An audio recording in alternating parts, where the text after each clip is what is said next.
Right guys, so now that the dust has settled with the Automobilista 2 Indy Car Mod, and everyone, and including myself, we've all done our initial reviews, and you know, I decided to pit it against the actual Dallara IR18 from RFactor 2.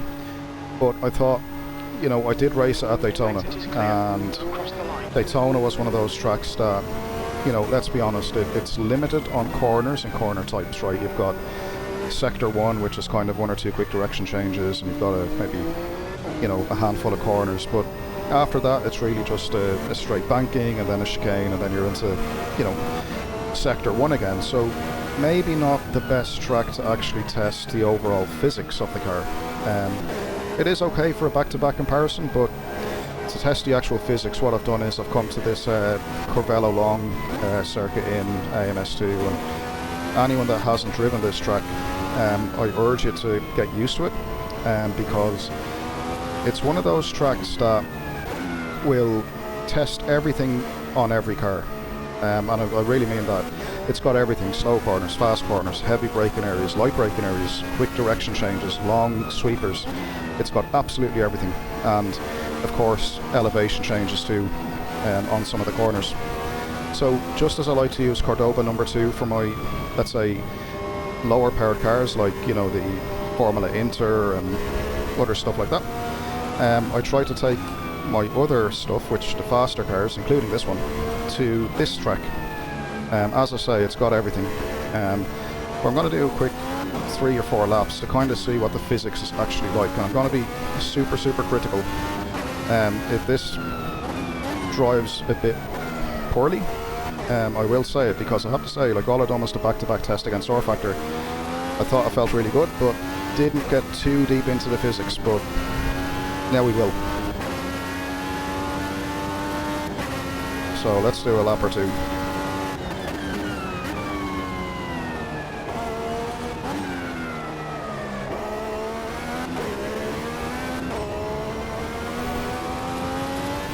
Yeah, having the short shift there, I can feel the back just threatening to go. Plenty of information on the rear. On the short shift, I could feel the rear just locking in the diff and spinning the car a tiny bit.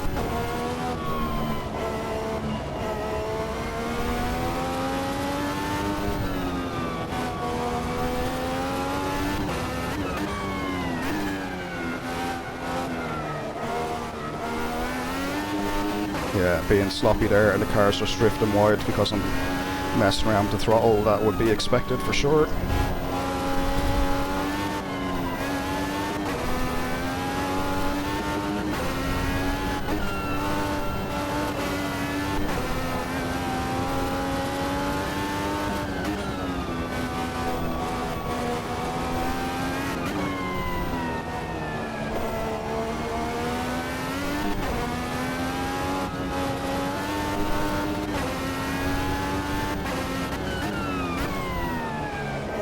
Yeah, so the good news is it behaves like a car. It's yeah, when you turn in and you're going a little bit too quick for the apex and the tyre to handle, it does push forward, it does push wide, which is what you'd expect. Just like that right there. Ask too much at the front and it locks up and pushes. It does that on throttle as well. And what I'm doing, I'm just going to battle the rear of the car.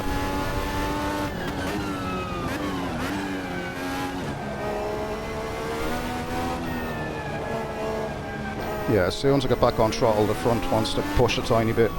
And that could be setup related, but it's doing what it should do, like.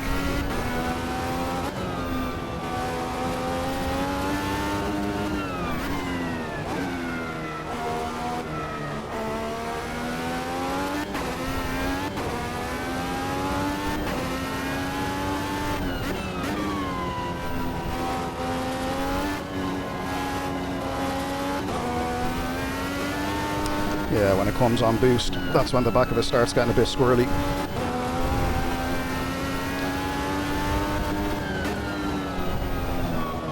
Yeah, and there, right there, braking on the turn in, I get the initial bite because the weight pitches forward, which is exactly what you want. and then as soon as you release the brake to get the car to turn in, and bear in mind I'm already going too fast at that point, right, but as I release the brake, the front washes forward. It's exactly the way an overdriven front end should behave, exactly how it should behave. Let's go again.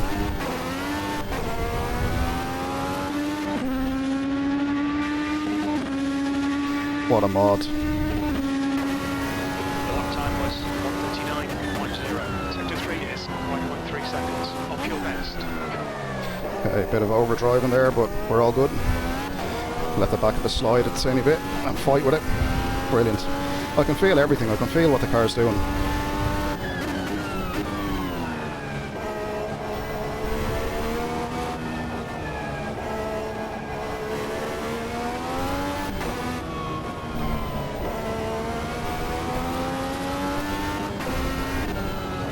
I am overdriving the front of the car. Whether it's locking up and just generally understeering a little bit. But yeah, the balance of the car is a little bit understeer biased. That's just set up. I mean, it's whoa, it's nothing really to worry about. But overall, what's impressing me is the actual driving physics. There was that initial bite and then drift. So even though it feels like you could take that corner quicker with the downforce, what I'm finding is as soon as the Aero comes off the front from releasing the brake, the little bit of understeer in the setup comes back into it in the high speed. So if you like, it's a characteristic of how the car is actually set up, and what I really like about it, it's still getting a predictable and realistic way. 32.6. Sector 3 is a 10 off your best. Now if I keep the brake on as I turn, see there, the car really wants to bite in. So that's telling me that the grip is there, and whoops, and the downforce is doing what it's supposed to do. It's just in certain corners I'm clearly just overdriving the front, and that's why I'm getting that initial turn in, that initial bite, and then a little bit of washing out after that. Yeah, this is spot on, and that's exactly the way these high downforce cars are supposed to be, isn't it? You know, you kind of draws you into the corner, and then as soon as you get there, if you've taken too much speed, sometimes you don't find out about it until you've arrived. Right, let's just reset this lap a little bit. We'll do one more after this. Whoa! That was close. Tell you, it's a workout on this track, and this is what I've said to you. If you want to test a car, bring it here, and maybe take a day off the gym as well, because your wrists and arms will definitely pay for it. I can feel my wrists already. You know that palm of your hand after you've been go-karting or something like that? Let's do one more lap.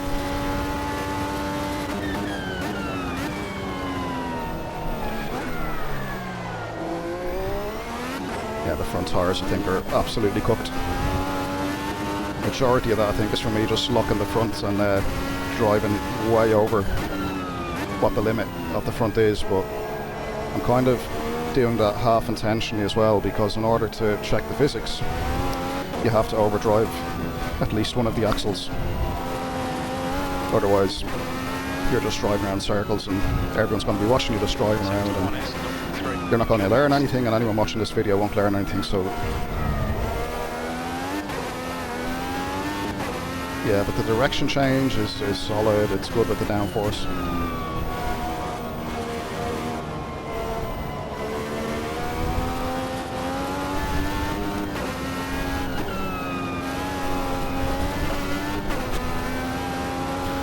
I mean, you can fight with this as soon as you're going a certain speed and there's a bit of aero over the car. You can definitely use that to wrestle it a little bit.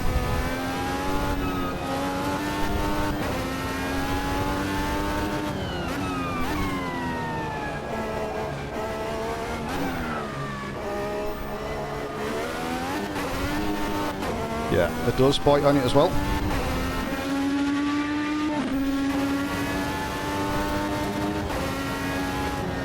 Right. 33.4.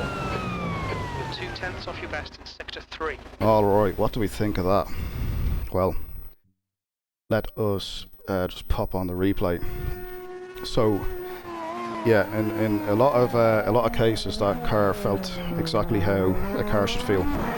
It was very dynamic in the corner. So as the aero was building up over the car, you could use it to your advantage, right? But then, if you've overdriven it from speed and you get to the apex and the aero starts to, let's say, come off the car as you slow down a little bit approaching the apex, then it starts to wash because you've lost a bit of downforce because of less speed. And not only that, not only have you lost downforce, but because now you're off the brake, the front of the car is going to raise up very slightly and take even more aero off the front. And this is why, and this is probably setup related most likely, but this is why you've seen me struggle with the front end a little bit, trying to get it turned in. And you probably noticed in some of the corners I had to be aggressive on the wheel, almost like Alonso, to actually get the initial turn, and then once the initial turn was done, then deal with it basically.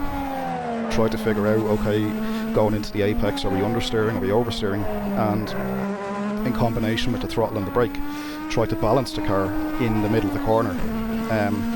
So this test, as far as I'm concerned, has basically proven beyond doubt that this car is running very normal physics. You know, what I mean by that is it's doing what a car should do. And if you think about logically, a car with high downforce, it's also doing what a car with high downforce should do.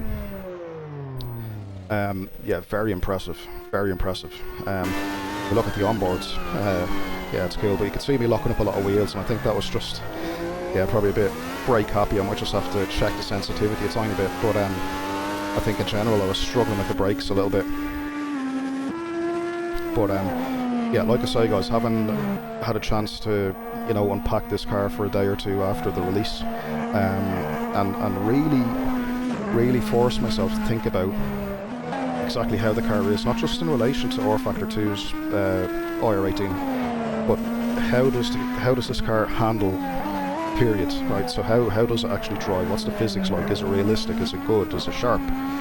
And yeah, I can honestly say it is. It's top quality. The handling is very convincing. It's realistic, in my opinion. I've never driven a IndyCar, of course, but you know, I always say, does the car do what a car should do if you present it to a certain circumstance, whether you're coming into a corner on brakes at high speed? And you could see in some circumstances I was actually fighting the rear on brakes if I was overstepping it.